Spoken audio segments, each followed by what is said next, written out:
Jean here. Thanks for stopping by and checking out my channel, and welcome back if you've been here before. So today I have for you this play on words cut crease, a gory literal take on the cut crease eyeshadow look that I'm sure all of you out there in the beauty world know about what a cut crease is. I originally saw this look by Mikey of Glam & Gore on Instagram, and I thought it was so freaking clever to do a literal take on a cut crease by doing a cut in the crease. So it's a perfect Halloween look. A lot of people won't understand it unless they do makeup and know what a cut crease is, but thanks to YouTube, a lot more women and men out there are knowing what a cut crease is. So yeah, really easy look to do for Halloween, kind of clever if you're in the makeup industry, or even if you're not, but you just know a lot about makeup and beauty stuff. And yeah, if you like this video, you know the drill. Be sure to give it a big thumbs up, subscribe to my channel, share it with your friends, and leave any requests for future tutorials you want to see in the comment box below. Let's get into this. Alrighty, so to start off, I'm going to mix equal parts of third degree part A and part B. These two, when mixed together, make a silicone compound model thing that you can use to form really great burn wounds or scars and things like that. And you have to work kind of quick because it does set on the palette that you use to mix the two. And you just use these two to activate each other.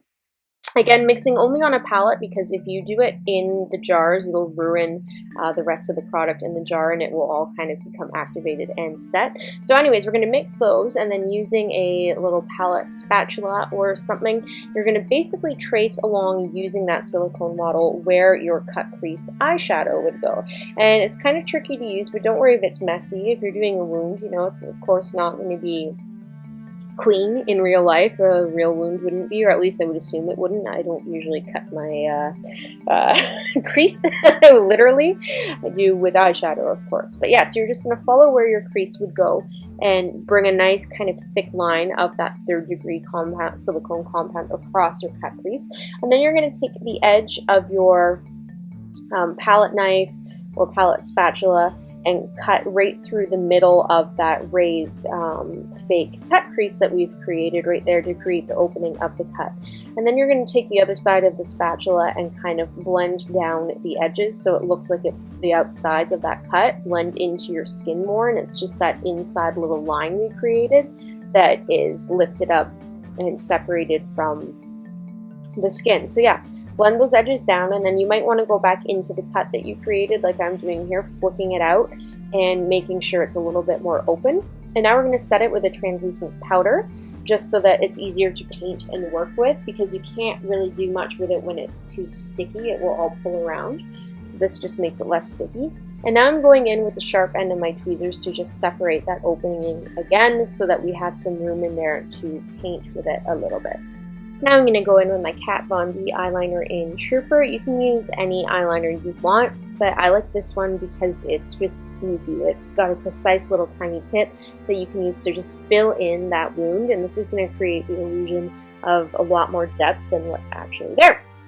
And now I'm going to use my Fleet Street drying blood with a Q-tip and just really layer that on to the wound that we've created and put it on thicker in places, and then even dab it out a little bit with the clean end of the Q-tip to make it look just a little bit more natural, I guess. Like, you probably, if you have a wound like this, would be touching the area. The blood would probably smear a bit somehow, so that's why we are doing that.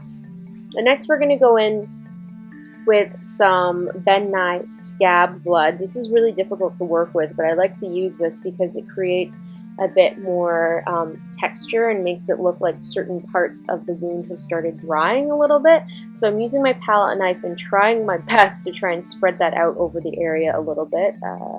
There we go. It looks like it's finally starting to work. And again, if this isn't evenly spread out, that's even better. You want it to be kind of clumpy in certain areas to look more real.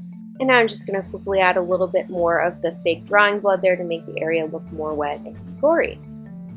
Well, that's it for today, guys. So I hope you like this literal take on the cut crease look, the recreation I did by Mikey of Glam & Gore. Really, really easy look to do and clever, again, if you're in the beauty industry. So yeah, I hope you liked the video as much as I liked making this for you. If you did, you know the drill. Please give me a thumbs up, subscribe to my channel, share it with your friends, and leave any requests for future tutorials you want to see in the comment box below.